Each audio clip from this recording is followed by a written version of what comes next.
Le he puesto por título al mensaje de esta tarde: el declive y la derrota vienen cuando desobedecemos a Dios. Lo repito, el declive y la derrota vienen cuando desobedecemos a Dios. Primero de declive se va a la derrota, pero viene primero por la desobediencia. Entonces pasamos de triunfo a tragedia al no terminar la tarea.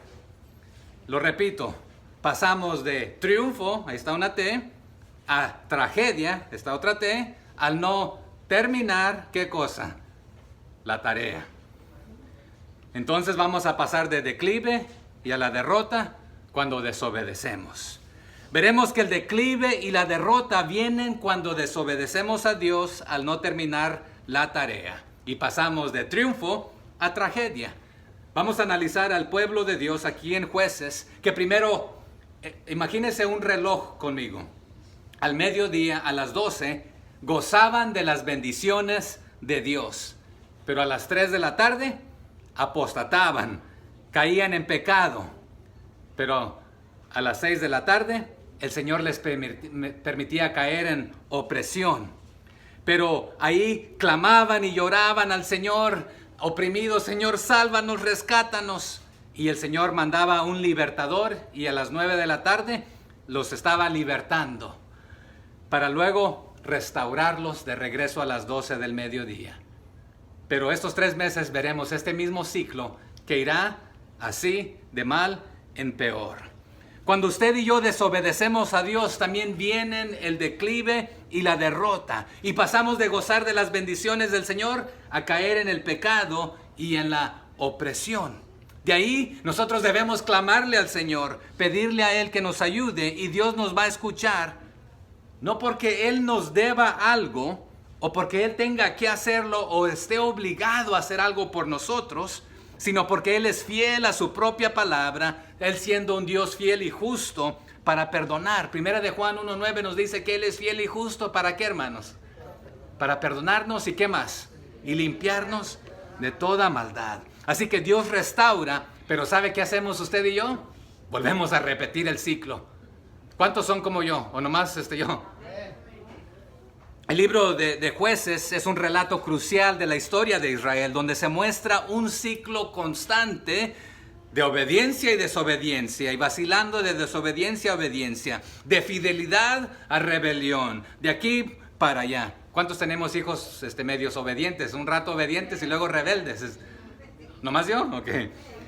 En el pasaje que vamos a estudiar hoy, desde realmente el final del libro de Josué, que es el que está antes de aquí de Jueces, hasta la llegada de Jueces, vemos cómo la tribu de Israel, la tribu de Dios, el pueblo del Señor, enfrentaban este desafío prácticamente diariamente.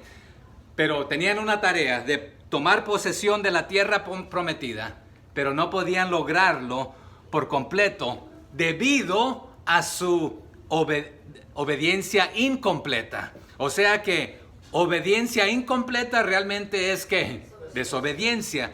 Obediencia retardada es desobediencia. Y es lo que vamos a estar viendo prácticamente de este pueblo. Entonces, veremos una profunda lección sobre las consecuencias de la desobediencia a Dios y la importancia de seguir sus mandamientos plenamente.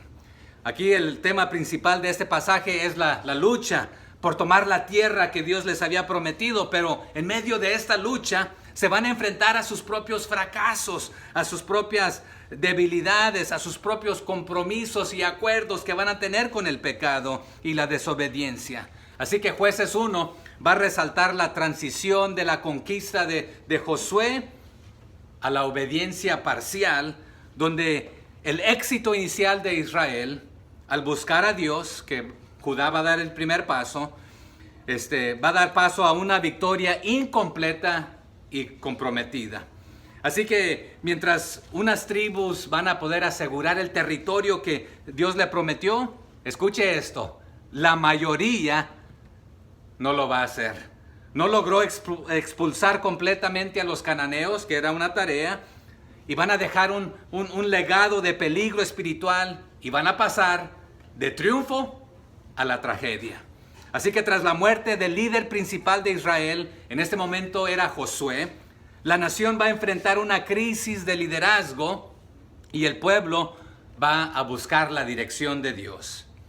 Pero vamos a ver aquí también que la transición de la conquista, esto es tomar la tierra prometida, esto es la obediencia, a la posesión de la tierra prometida, esto es ocupar la tierra, esta es la recompensa. Cuando obedeces, vas a tener la recompensa. Cuando eres obediente, esta es tomar la tierra, la obediencia. La conquista va a pasar a ser posesión, esto es ocupar la tierra, esa es la recompensa que Dios va a dar. Pero va a requerir una continua dependencia de Dios.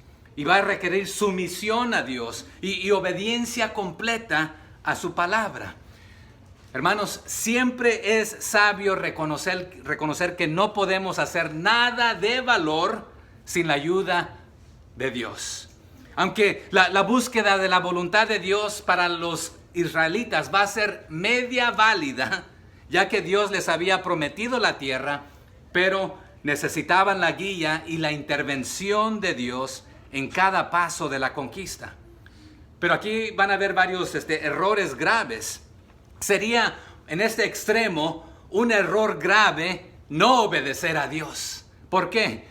No vas a obtener la promesa si no obedeces a Dios. Pero otro error igual de grave sería intentar hacer las cosas sin Dios, trayendo consecuencias graves. Hubo uno de los líderes, alguien que me ayude por ahí, ¿cómo se llamaba? Señor, no iré si tú no vas conmigo. ¿Quién lo dijo? Moisés, ¿verdad? O sea que no tiene chiste. ¿Quién fue el que lo dijo? ¿El salmista o David o Salomón?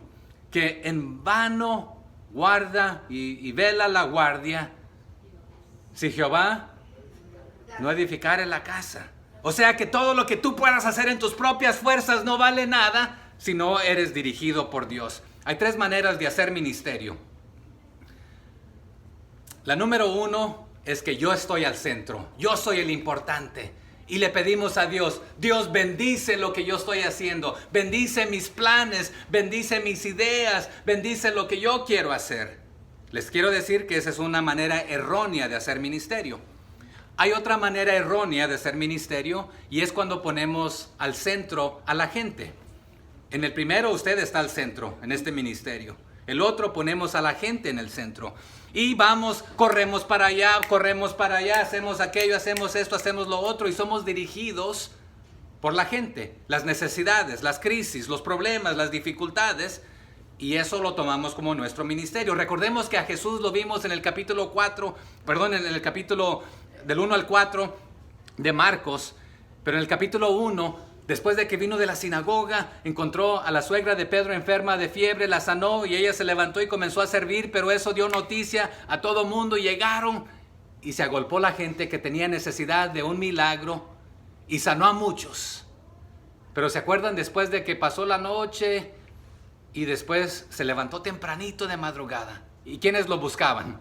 Todos, incluyendo los discípulos. Jesús, ¿dónde has estado? Todo el mundo te busca. Toda esta gente te espera. Era necesario que estuviera en comunión con mi Padre. Y dice, vámonos a la otra ciudad porque vine a predicar. No vine a hacer esto. No es de que no ayudó a la gente, sí ayudó a la gente. Pero su prioridad era predicar el Evangelio. Entonces la tercera manera de hacer ministerio es cuando Dios está al centro. Dios está trabajando en todo lugar. Nosotros tenemos que parar el oído y los ojos y el corazón a través del Espíritu Santo y ver dónde Dios está trabajando y unirnos allí a lo que Él ya está haciendo. No es nuestro trabajo, no es nuestra misión, no es nuestra iglesia, es su ministerio, es la iglesia de Él y nosotros nos unimos a Él. Entonces el pueblo de Israel podía haber cometido el mismo error, no obedecer a Dios o hacerlo en su propia fuerza o motivado por la gente o motivados por sí mismo. No, todo debe ser el Señor al centro. Pero vamos a ver qué pasa aquí en Jueces 1. Vamos a arrancar ahí. Dice el verso 1. Aconteció después de la muerte de Josué que los hijos de Israel consultaron a Jehová, diciendo, ¿quién de nosotros subirá primero a pelear contra los cananeos? una pausa ahí. Hermanos, cuando no hay un líder, cuando no hay líder, seamos los primeros en dar el paso para liderar, pero después de haber consultado al Señor. Pero si hay un líder, sometámonos a él, especialmente si es puesto por Dios. Pero escúcheme, si el líder no se somete a Dios, ore por él. Si usted no se somete, ore por usted. Pero sométase a su líder, puesto por Dios. Y al someterse a su líder, se está sometiendo a Dios. El no hacerlo es rebelarse contra Dios. Aquí, antes de entrar a los jueces, Moisés invirtió en Josué.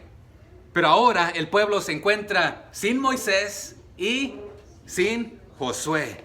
Y aunque ambos eran líderes puestos por Dios, escúcheme, Moisés obedeció parcialmente y no entró a la tierra prometida. Así que el pueblo ahora se encuentra sin líderes principales. ¿Y qué hará el pueblo? ¿Hará lo correcto? ¿Buscarán la dirección de Dios consultándole directamente o por medio de un sumo sacerdote o mediante el uso sagrado del Urim y Tumim? El Urim, que en el hebreo se traduce luces, y el Tumim se traduce perfecciones, eran piedras preciosas que el sumo sacerdote de Israel llevaba consigo en el efod. El efod eran las vestiduras sacerdotales y se usaban para que el sumo sacerdote pudiera discernir la voluntad de Dios. Una pregunta, usted y yo, ¿cómo buscamos la dirección de Dios hoy en día? ¿Es a través de la oración? ¿A través de su palabra? ¿A través de su pastor? ¿A través de su líder? ¿A través de otros creyentes? ¿A través del discernimiento espiritual? ¿A través de su espíritu? El pueblo de Israel ya sabía lo que tenía que hacer, pero preguntaban por miedo, y eran faltos de fe en el poder de Dios, que Él haría como Él les dijo que haría, darles la tierra. ¿Sabe que usted y yo a veces buscamos la voluntad de Dios sobre las cosas que ya sabemos que tenemos que hacer? Señor, ¿debo ir a la iglesia hoy? Usted sabe que estoy cansado. Señor, ¿debo evangelizar? ¿Debo discipular? Quizás una mejor oración, Señor, ¿a cuál iglesia debería ir? O ¿cómo debería yo servir, Señor? Pero mejor consultemos al Señor, sí, demostrando dependencia de Él en lugar de usar nuestra propia sabiduría. Pero hay cosas que ya no tenemos que orar en cuanto a ellas, porque el Señor ya nos dijo lo que tenemos que hacer. El pueblo ya sabía lo que tenía que hacer. Verso 2. Y Jehová respondió: Judá subirá. He aquí que yo he entregado la tierra en sus manos. Esa es una garantía. O sea que aquí viene la respuesta de Dios a lo que ya saben. Judá, su nombre significa alabado. Judá, tú como líder, sube a hacer lo que te he dicho. Si obedeces, prácticamente ¿qué va a suceder? Recibirás lo que te he prometido.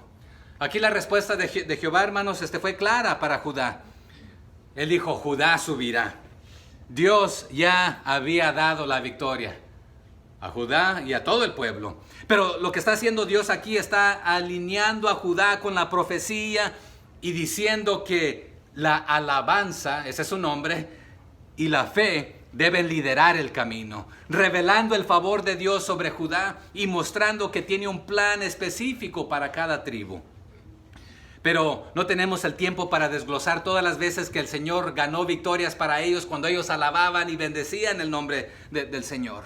Pero aquí la confianza del pueblo de Dios no radica en las fuerzas humanas, sino en el poder y en la promesa de Dios. Dios dijo: lo voy a hacer, te lo voy a dar, necesito que tú hagas lo que te corresponde a ti. Como el pueblo de Dios, nosotros también debemos buscar la dirección de Dios en nuestras decisiones diarias. No debemos confiar en nuestras propias fuerzas o sabiduría, sino en la guía divina para enfrentarnos a los desafíos de la vida. Veamos el verso 3.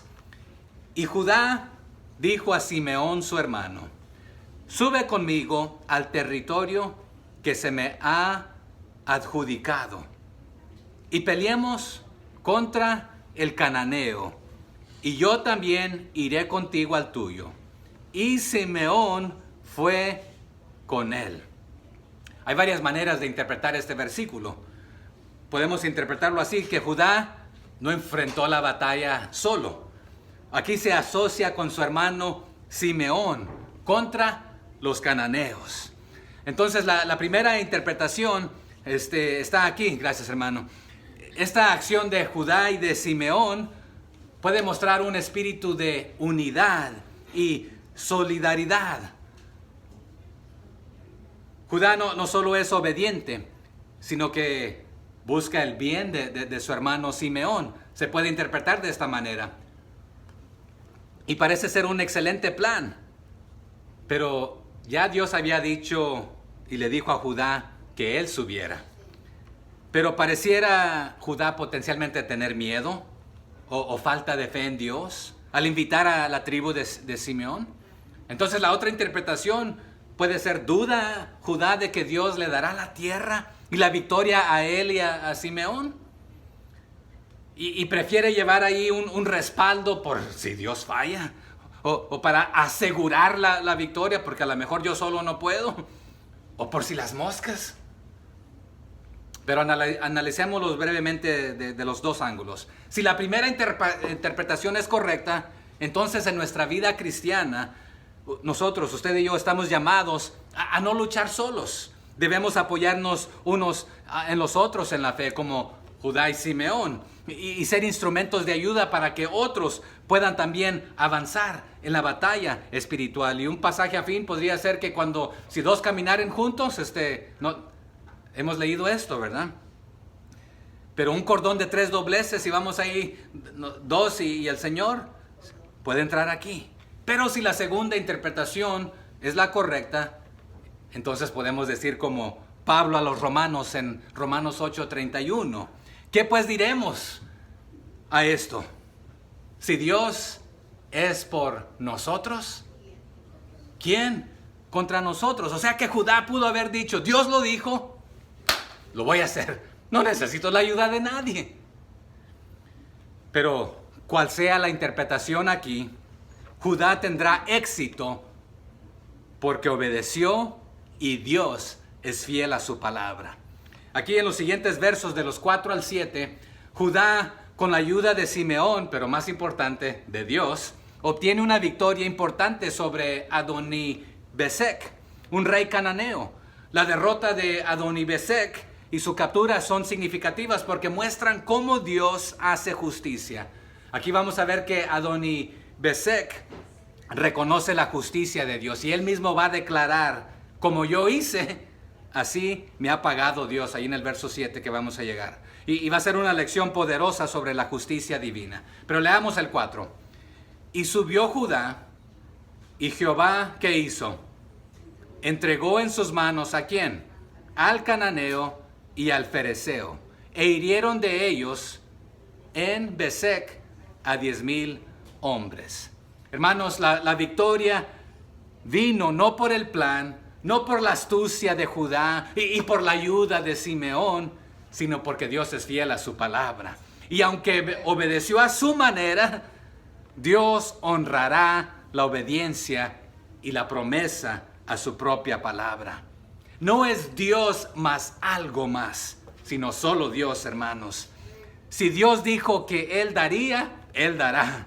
No hay que añadirle nada, ni la ayuda de otra tribu. No hagamos como Abraham hizo y Sara. ¿Recuerdan? Quisieron ayudarle a Dios con Agar. ¿Y qué pasó ahí? Problemas. La victoria espiritual comienza buscando la dirección de Dios y avanzando en obediencia. Leamos el 5.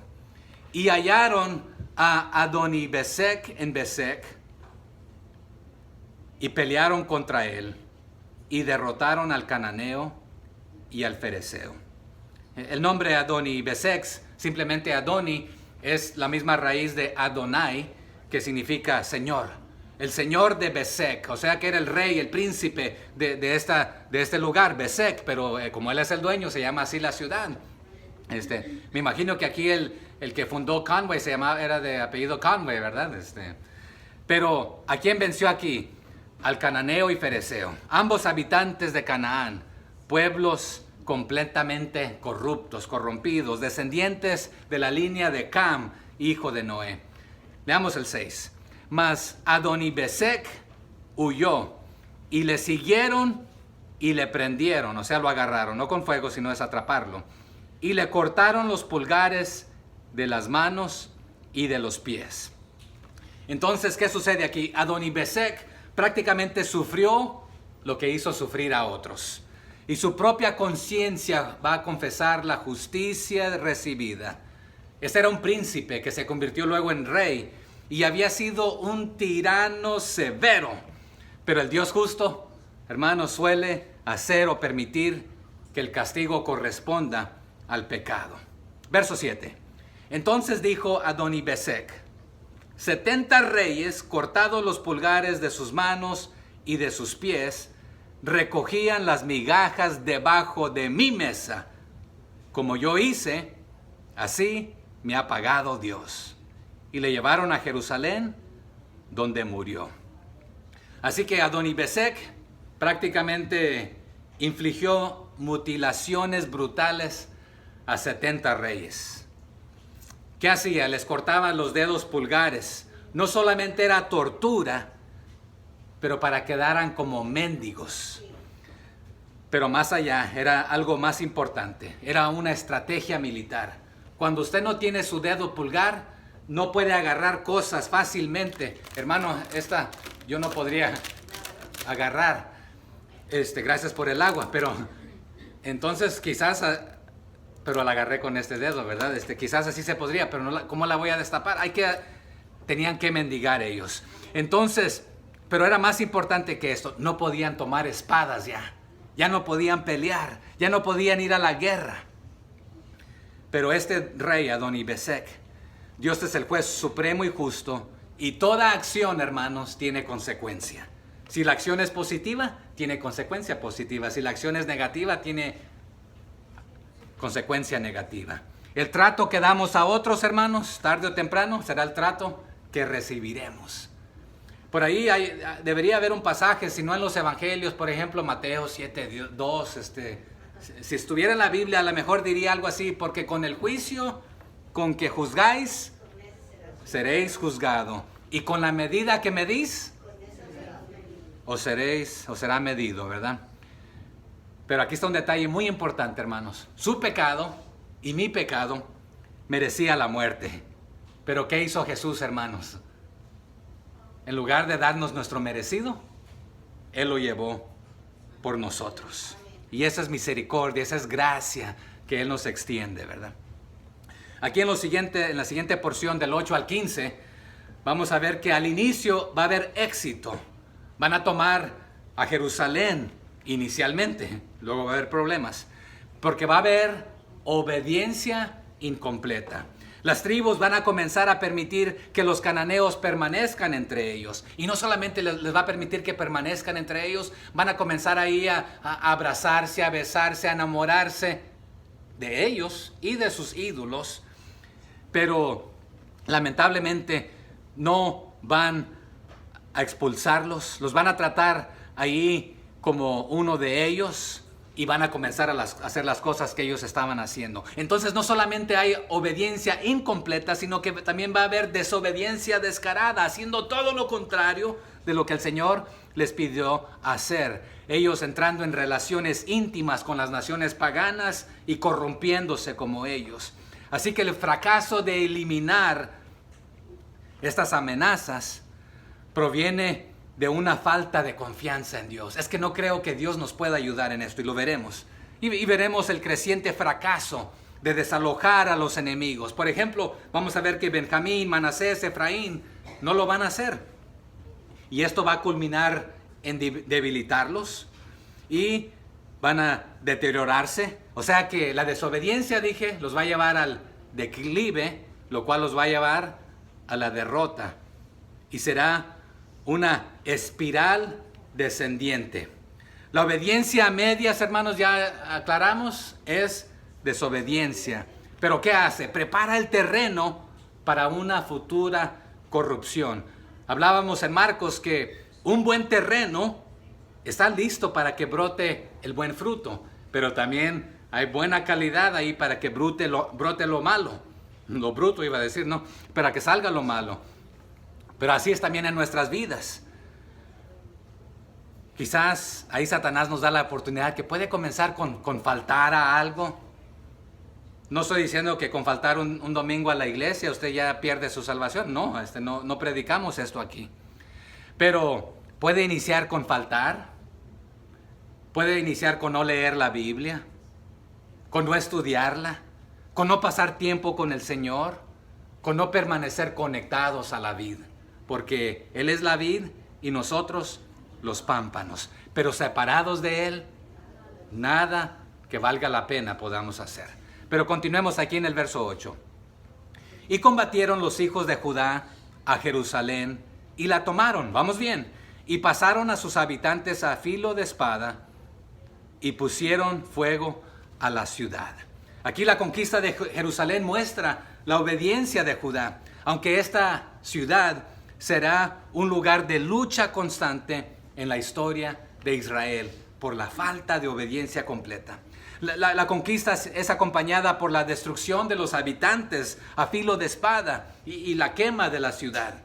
Pero a pesar de la victoria, esta guerra es brutal, lo que subraya el costo del pecado de los cananeos. O sea que ya los cananeos estaban tan corruptos que ya no había esperanza, desde el más grande hasta el más pequeño. O sea que, ¿se acuerdan que también vimos que el evangelio comenzó a expandirse? ¿Desde dónde? De Judea, Jerusalén, último de la tierra. Pero ¿se acuerdan que luego llegó, pasó de donde estaban los centros religiosos, luego a las personas donde no había centros religiosos, luego a las gentes paganas? Aquí este es el caso, pero bueno, sí, regresamos a la historia pasada, ¿verdad? Pero dice el verso 9.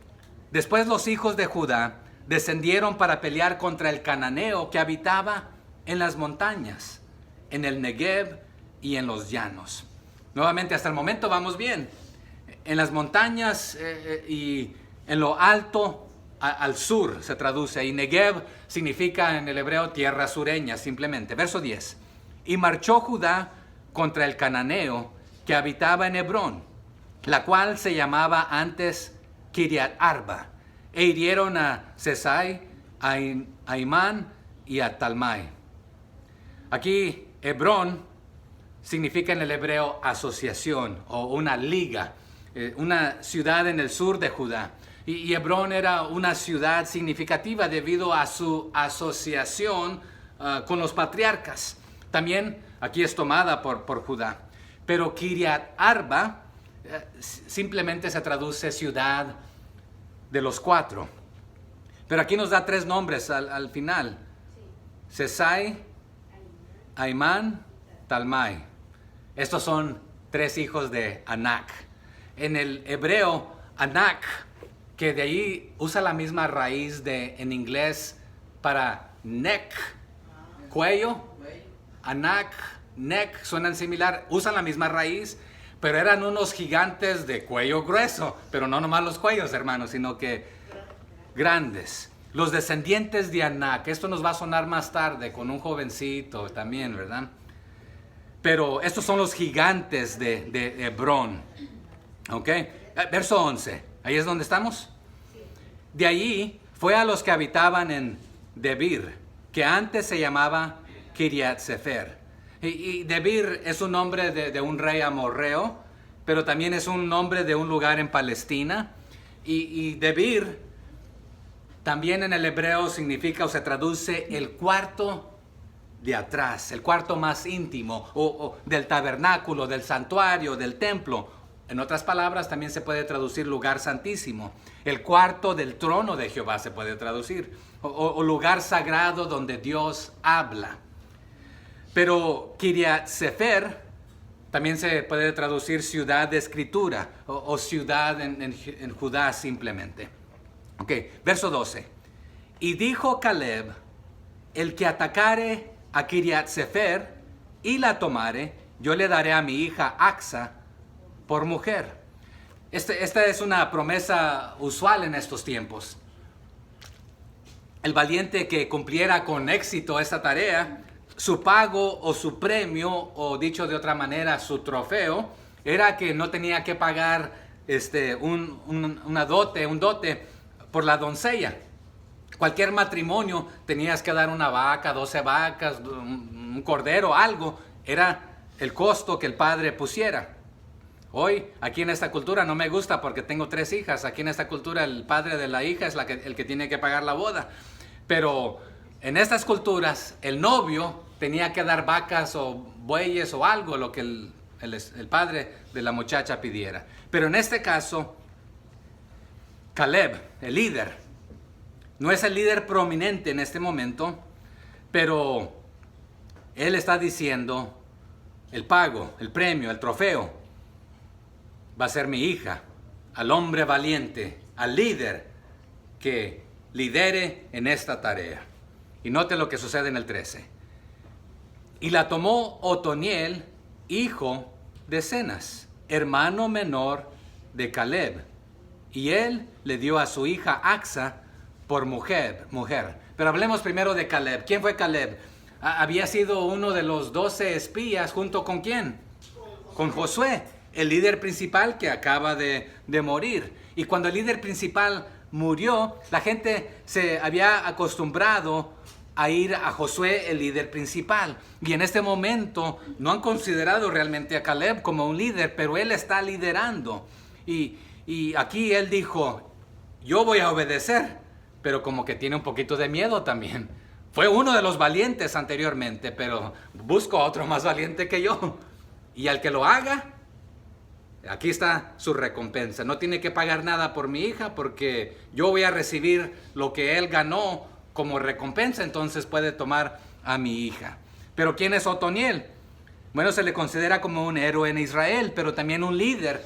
Pero es hermano de Caleb y en este tiempo era válido esto. Cenas, ¿quién era? Es un nombre de un hombre edomita, pero también hubieron 2 hombres israelitas que llevaban este nombre. En este caso, el papá de Caleb y de Otoniel. Verso 14. Y cuando ella se iba con él, la muchacha, ¿verdad? La persuadió, ¿quién? Otoniel, que pidiese a su padre un campo.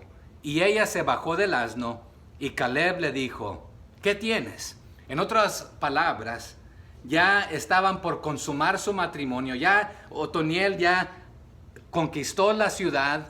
Él está dando a su hija, se la está por llevar. Pero cuando ella se iba, dice con él, detuvieron la procesión del casamiento. No se había efectuado todavía, porque al efectuarse ya queda todo amarrado. Pero antes, padre, tú me prometiste a mí como recompensa, como paga, como premio. O sea que a Otoniel no tocó que pagar nada, pero lo que él hizo fue grande, fue obediente. Y depende la traducción del hebreo, se puede interpretar que Axa misma pidió. Pero aquí en este pasaje dice, la persuadió. O sea que Otoniel la persuadió a ella. Pero puede ser que ella literalmente se lo pidió al papá, o fue Otoniel que lo pidió con el acuerdo de ella. En estas épocas quizás sea más propenso un padre dar lo que su hija le pida a que su yerno le pida, ¿verdad? En estos tiempos ahí tuvieron este acuerdo. Entonces detuvieron la boda y aquí lo que sucede en el 15. Ella entonces le respondió, concédeme un don, puesto que me has dado tierra del Negev, dame también fuentes de aguas. Entonces Caleb le dio las fuentes de arriba y las fuentes de abajo. Aquí don, la palabra significa bendición. Entonces este don o bendición es la recompensa por su acción, por su obediencia, por su fe. ¿Qué hace? Recibe el dominio de toda la sección de Hebrón. Pero el campo con fuentes de agua refleja la importancia de tener tierras fértiles para asegurar la prosperidad de la región. Tienes montañas, tienes lugares para sembrar, tienes agua, o sea que está contenido todo lo que necesitas. pero reciben todo esto por obediencia. Pero el Señor les da éxito en este aspecto porque Otoniel obedece. Aquí en la siguiente sección de los versos 16 al 36, y vamos a ir un poco más rápido, a pesar de las victorias obtenidas, vamos a ver que varias tribus no lograrán expulsar completamente a los cananeos de la tierra. Manasés, Efraín, Zabulón, Aser, Neftalí no destruyeron a los cananeos de sus respectivas regiones. Pero en lugar de obedecer a Dios y erradicar a todo lo que representaba la rebelión contra Dios, estas tribus van a permitir que los cananeos convivan con ellos. Sí, los van a hacer tributarios un rato, los vamos a ver de los versos 27 al 33. Pero este compromiso con el pecado, la inacción y la conformidad con el mundo alrededor de ellos va a resultar en una debilidad espiritual que Israel va a arrastrar durante toda su historia. Pero Pablo a los romanos, ¿a qué nos anima, hermanos? A ellos y a nosotros, en el capítulo 12. No os conforméis a este siglo, ¿verdad? Sino que ¿qué debemos hacer nosotros? Renovar nuestra mente. ¿Con qué cosa, hermanos? Con la palabra del Señor. Si no me equivoco es ese pasaje, ¿verdad? Verso 16. Y los hijos del Ceneo, suegro de Moisés. Aquí Ceneo es el suegro de Moisés, que también se puede traducir Jetro, también se puede traducir Reuel, que significa sacerdote. Subieron de la ciudad de las palmeras. Aquí las palmeras equivale a Jericó. Deuteronomio 34:3, perdón, nos dice esto. Entonces subieron de la ciudad de las palmeras con los hijos de Judá al desierto de Judá, que está en el Negev, cerca de Arad. Y fueron y habitaron con el pueblo. Pero ¿quiénes eran los ceneos? También se puede traducir los kenitas o cenitas, algunos lo traducen de esta manera. Y lingüísticamente estaban relacionados con Caín. Lingüísticamente. Pero era un pueblo nómada de la península del Sinaí y en el Negev. Y Negev significa simplemente tierra sureña. El apellido de mi esposa es Negev, ¿verdad? Sutherland, tierra sureña. Pero emparentados con los madianitas, conocidos, y estos eran conocidos por sus habilidades de ser herreros y metalúrgicos. ¿Qué es metalúrgicos, hermano Tacho? Trabajaban el metal. No eran israelitas, pero mantuvieron relaciones amistosas y estrechas y alianza con Israel, pero se asentaron entre la tribu de Judá tras el éxodo. Pero la ciudad de Arad era una ciudad cananea en el Negev, pero Arad había sido bastante hostil hacia los israelitas durante el éxodo. Es más, el rey de Arad atacó a Israel, si lo quiere ir a leer más tarde en Números 21, lo que llevó a los israelitas a prometer, vamos a destruirlos. Verso 17. Y fue a Judá con su hermano Simeón, y derrotaron al cananeo que habitaba en Sefat, y la asolaron, y pusieron por nombre a la ciudad Horma.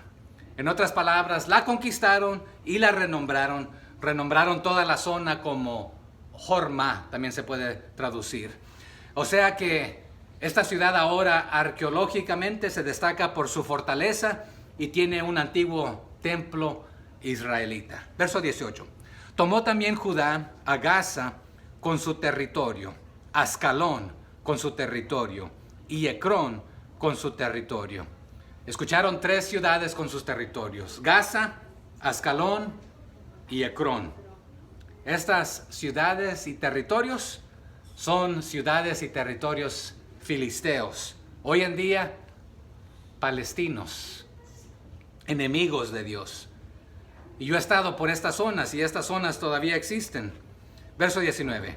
Y Jehová estaba con Judá, quien arrojó a los de las montañas. Pero escuche aquí está un contraste.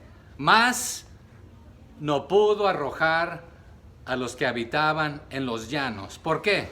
Los cuales tenían carros errados. Parecía que vamos bien hasta aquí. Se recalca que Dios está con ellos, pero ¿por qué no triunfaron? Pusieron su confianza en sus propias fuerzas, en sus propias armas, habilidades, y en las armas y en las habilidades de los demás, y dijeron, las nuestras son inferiores, las de ellos son superiores, pero se olvidaron que tenían la arma más potente, la mano poderosa de Dios. ¿O sería que Dios no pudo? Leámoslo nuevamente ese verso. Y Jehová estaba con Judá. ¿Quién lo hizo? ¿Judá o Jehová? Quien arrojó a los de las montañas. Mas no pudo. ¿Quién? ¿Jehová o Judá? No pudo arrojar a los que habitaban en los llanos, los cuales tenían carros errados. En un futuro vendría una situación similar, de un jovencito llamado David versus Goliat, otro hijo de los descendientes de Anac. Los filisteos tenían su gran gigante, gran cuello, gran brazos, es más, una de sus piernas, más grandes que yo, más gruesas. Pero los filisteos tenían sus metales, por ejemplo, tenían sus jabalines, sus lanzas, etc. Pero el Davidcito, ¿qué tenía? Una resortera, una honda y una piedrita. Pero se le olvidaba que Davidcito tenía no solamente una roca, sino la roca, la gran piedra que era superior. Los filisteos tenían su gigante, pero David tenía al Rey de Reyes y Señor de Señores, superior a cualquiera. Pero ¿cómo estaba todo el pueblo de Israel? Atemorizados, con miedo, porque creían lo contrario y temían. Pero regresemos a nuestra historia aquí. Dios estaba aquí con Judá y conquistó la montaña, pero el miedo o la superioridad técnica de los enemigos en el terreno plano, carros de hierro, limitó a estos carros ir a las montañas. Aquí podemos contra ellos en las montañas, pero acá nos llevan la ventaja, dijeron, en esta zona. Fue fácil conquistar la zona, la región montañosa, porque nuevamente difícil para los carros subir, y no son carros como los de hoy, y no eran carros blindados completamente, pero temían. Pero hermanos, para ellos pudo haber sido imposible, pero para Dios no hay nada imposible. Los carros de hierro era una tecnología avanzada para esta época, era letal en los llanos. Judá luchaba a pie usualmente, pero ya estaban las ruedas de madera para los caballos. Un soldado con su espada podía cortar con la espada la rueda de una carroza. Y aquí se apagó esto, vamos a ver. Podía cortar con su espada una rueda. Pero estos herreros comenzaron a fortalecer las ruedas con metal potencialmente alrededor, que ya no podías cortarla. No era de que toda la rueda era de metal, de hierro, sino que una porción. Y en este aspecto, algunos estudiosos nos dicen que aún una espada, no todos tenían espada. Recuerden, también hay una ocasión cuando solamente David y Jonatán suben porque tienen espada. Pero también se acuerdan que un tiempo el pueblo de Dios utilizó a otros herreros para que les hicieran espadas o les afilaran, porque ellos no tenían quien lo hiciera. Pero los carros de hierro era una tecnología avanzada para la época, letal en los llanos, y Judá luchaba de pie.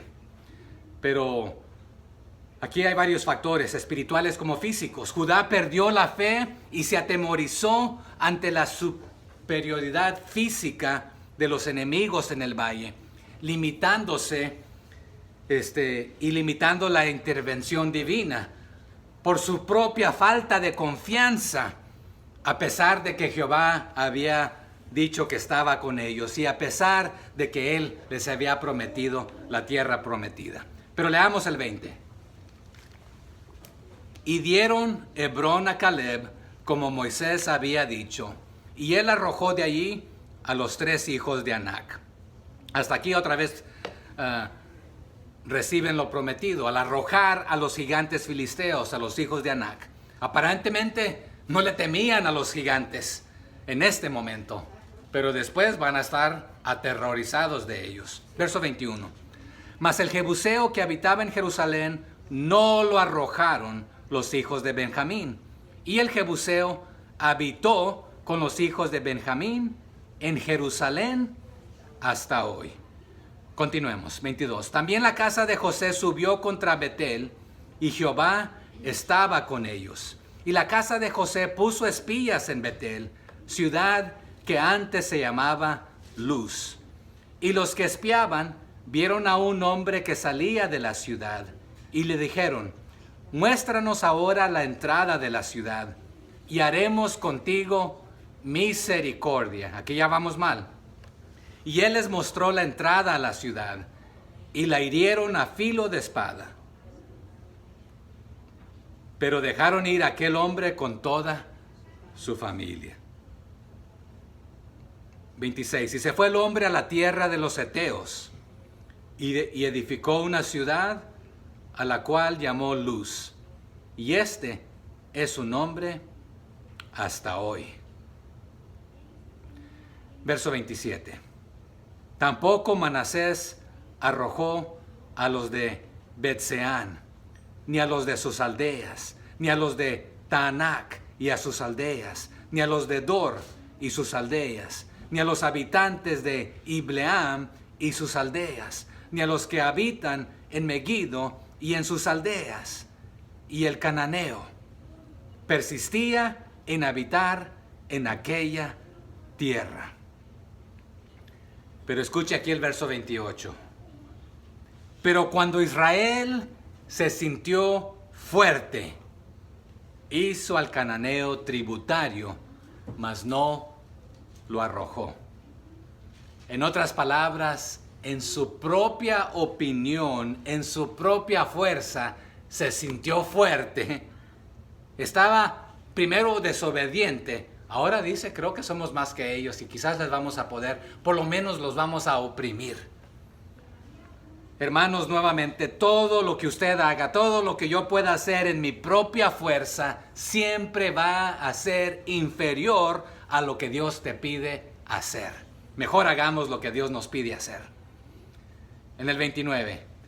Tampoco Efraín arrojó al cananeo que habitaba en Geser, sino que habitó el cananeo en medio de ellos en Geser. 30. Tampoco Zabulón arrojó a los que habitaban en Quitrón, ni a los que habitaban en Naalal, sino que el cananeo habitó en medio de él y le fue tributario. Tampoco Aser arrojó a los que habitaban en Aco, ni a los que habitaban en Sidón, en Alab, en Aksib, en Elba, en Afec y en Rehob. Pero escucha aquí el 32.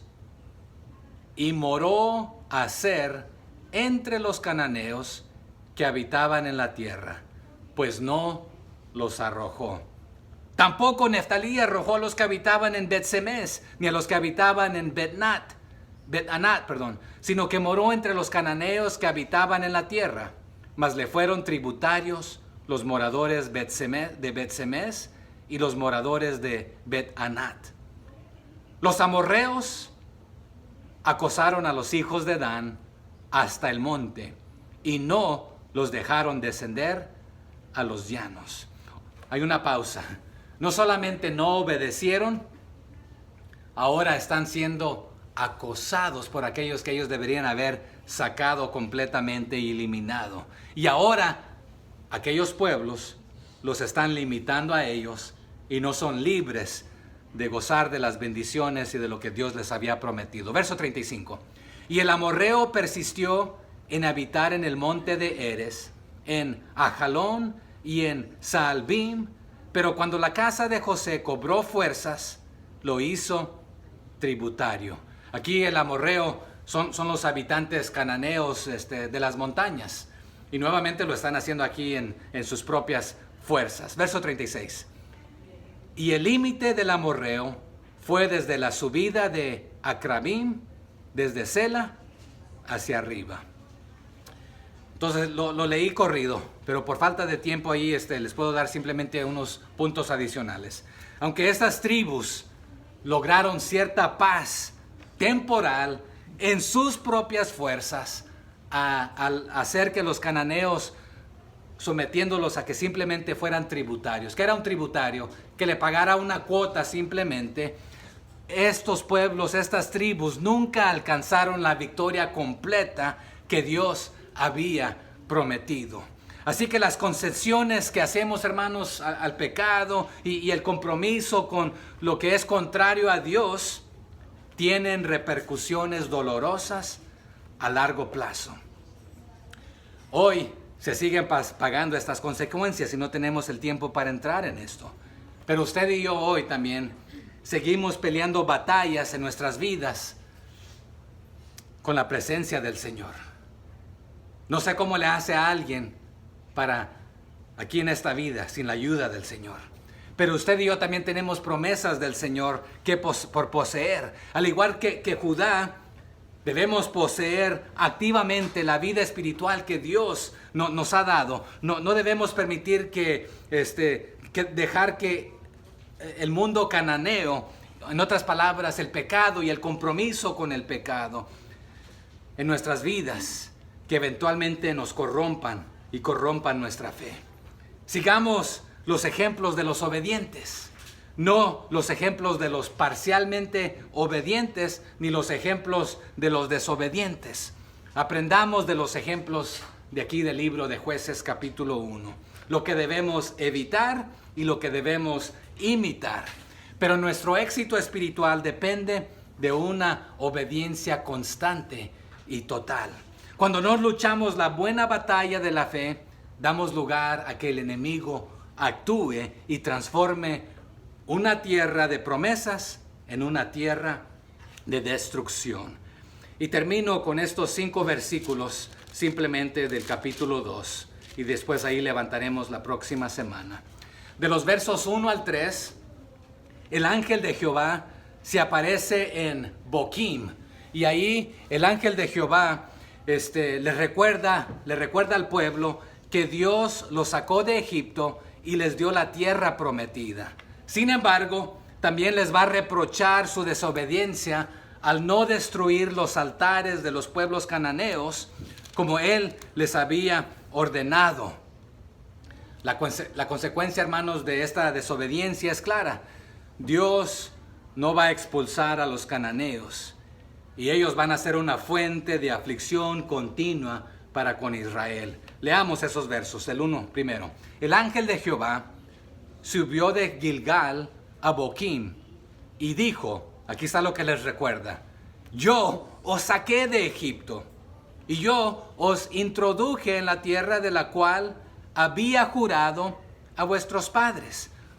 Un juramento es una promesa. No invalidaré jamás mi pacto con vosotros.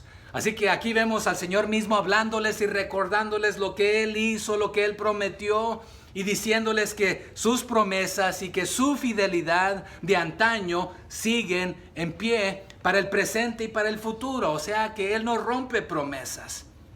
Los que las están rompiendo son ellos. Verso 2. Con tal que vosotros no hagáis pacto con los moradores de esta tierra, cuyos altares habéis de derribar, mas vosotros no habéis atendido a mi voz. ¿Por qué habéis hecho esto? Les está diciendo, no solamente no obedecieron completamente la tarea, sino que se rebelaron haciendo todo lo contrario. ¿Por qué hicieron esto? No escucharon mi voz. Verso 3. Por tanto, yo también digo, no los echaré de delante de vosotros, sino que serán azotes para vuestros costados, y sus dioses os serán tropezadero. Y hermanos, esa es una consecuencia por no obedecer completamente. No recibirán la bendición que les prometí, les está diciendo el Señor, sino que ustedes serán castigados también teniendo pérdida.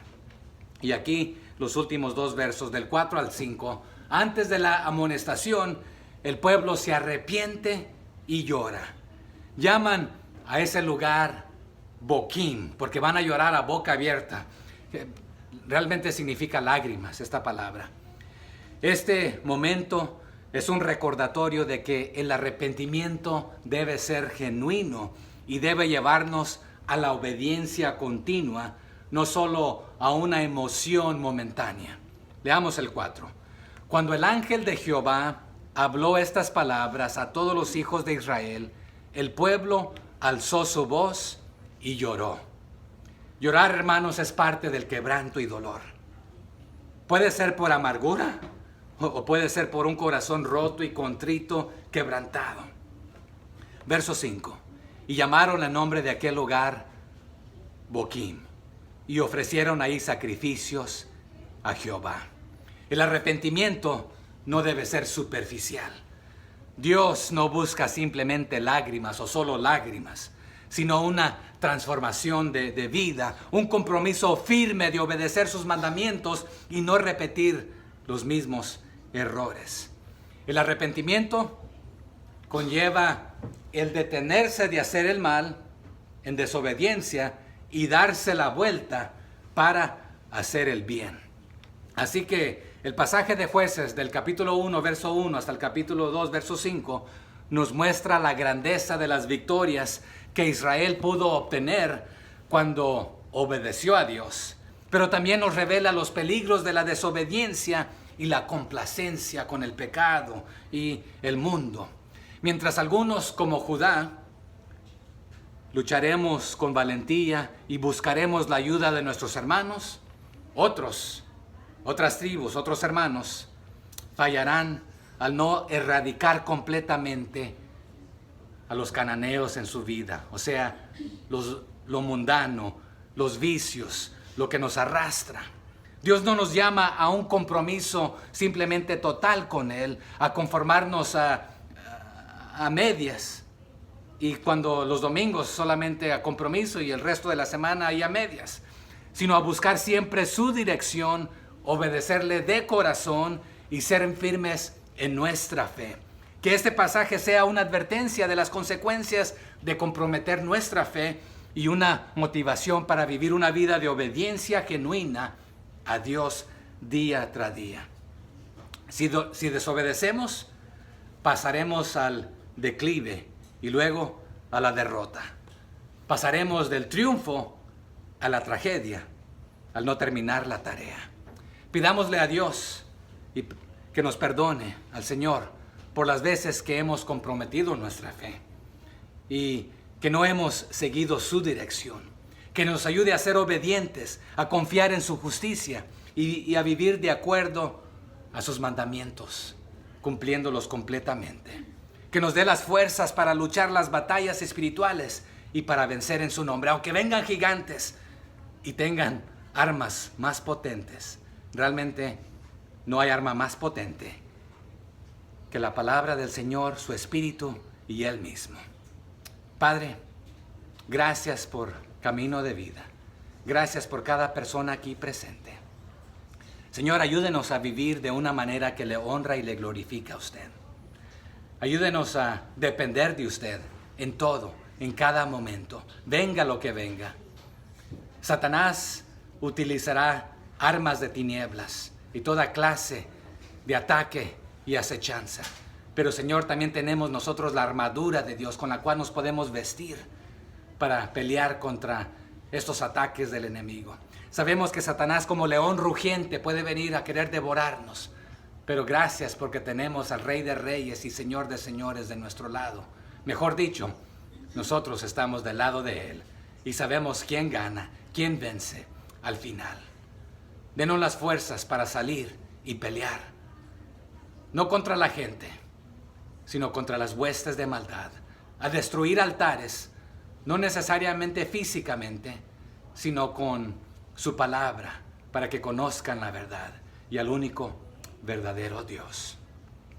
Y Padre, mi oración es que cada persona aquí presente le conozca ya como su único y suficiente Salvador. Y si no hay alguien aquí esta tarde, Padre, que hoy pueda ser el día que le diga: Señor, quiero que tú seas mi Rey y mi Salvador. te acepto como mi Señor.